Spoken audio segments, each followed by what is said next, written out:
Diqqat, bizda tezkor xabar! Bu yangilikni barcha Rossiyadagi do'stlaringiz va yaqinlaringizga ulashib ogohlantirib qo'ying. Rossiyadagi uylardan birida 4 o'zbekistonlikning jasadi topildi. Batafsil videoda. Assalomu alaykum, hurmatli tomoshabin. Kanalimizda yangi bo'lsangiz, obuna bo'ling va videoroligimizga like bosing. Izohlarda o'z fikrlaringizni qoldiring. Bir-biringizga hurmatli bo'ling va haqorat qilmang. Biz boshladik. Joriy yilning 13-aprel kuni Rossiyaning Kaliningrad shahri Gagarin ko'chasidagi ko'p qavatli uyda 4 nafar O'zbekiston fuqarosi o'lik holda topildi. Bu haqda Kaskad xabar berdi.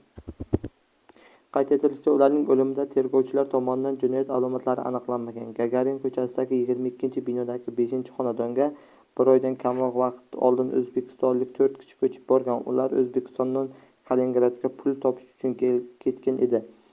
Marhumlarning jasadi olib chiqilgach, uyning eshigi qulflangan. Tergovchilar qo'shnilarni ham so'roqqa tutgan. Ular esa vafot etgan o'zbekistonliklarning uyga kam kelgani, ko'p ishlagani haqida aytib bergan.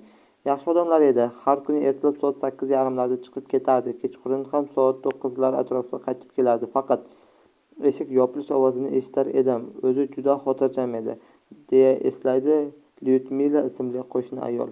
Dastlabki ma'lumotlarga ko'ra, ularning o'limiga is gazidan zaharlanish sabab bo'lgan. Viloyat tergov qo'mitasi bergan xabarga ko'ra, ijaradagi xonadonda gaz jihozlariga noto'g'ri xizmat ko'rsatilgan.